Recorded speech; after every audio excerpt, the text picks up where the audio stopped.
Now to more security stories. Harrowing new details are emerging about the final moments of the late Major General Rabi Abubakar, as sources who spoke to his wife, Hajia Amina, while she was receiving treatment at the Federal Medical Center in Katsina, have revealed a devastating account of what the couple endured in captivity. The sources say Hajia Amina told them her husband died in her arms in the forest, and that contrary to the Katsina state government's account, he had no history of diabetes or hypertension, but died from a snake bite. Shortly after the general's death, the bandits became extremely agitated, mounted her on a motorcycle and fled before shooting her in the leg and abandoning her.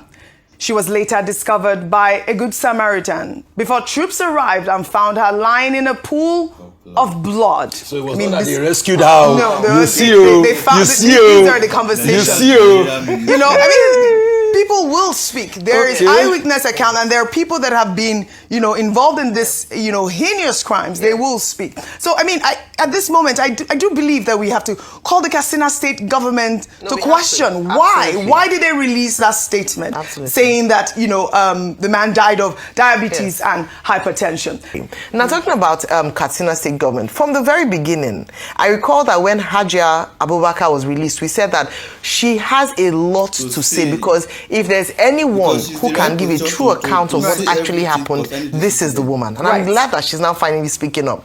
We keep saying about trust deficit and trust the government, so people are saying against. How would they trust you if people cannot trust what you're saying? Why was the Katsina state government in a hurry to release a statement? I understand, trying to manage the situation, it's very sensitive because of the caliber of person involved, but we also owe either not say anything or owe the truth to the people or not say anything at all, because it further erodes the trust of the people with the government agencies and people who are speaking up. What we're now calling for is that these criminals to be fished out, and these criminals to face the full wrath of the law, and that Hajia and her children should please receive psychosocial support. Please. They need to receive some kind of support that's funded by government because of this sad loss. We commiserate with them, we commiserate with the army, members of the armed forces who have lost one of their own as well. But the biggest way we can demonstrate commiseration and seriousness is to ensure that we fish out these killers and that they actually face the full wrath of the law.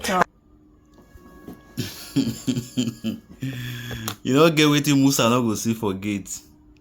When this thing happened last 2 weeks, now so you quick Katsina state governor call release press statement, say the man died of diabetes and hypertension.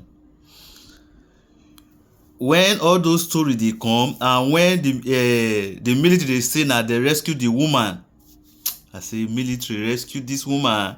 I not believe. See, for this country where they call Nigeria, insecurity is not our problem. Insecurity is not our problem. Rather, the government is the problem of insecurity in this country. People will not understand. The government is the major problem of insecurity. If the government want to end insecurity right now, it will not take them a week. All these shenanigans, when we say they parade themselves, say they be terrorists, they be kidnappers, they be Boko Haram, it will not take Nigeria military, Nigeria security agencies 1 week to eliminate all these people, to end all this insecurity. But why would they end this security when they are benefiting from it? They will not end it. There is no person in this country that they have kidnapped. After paying ransom, they release the person. When the person is giving an account of how everything happened, either at the beginning or at the end, you must share something related to the military.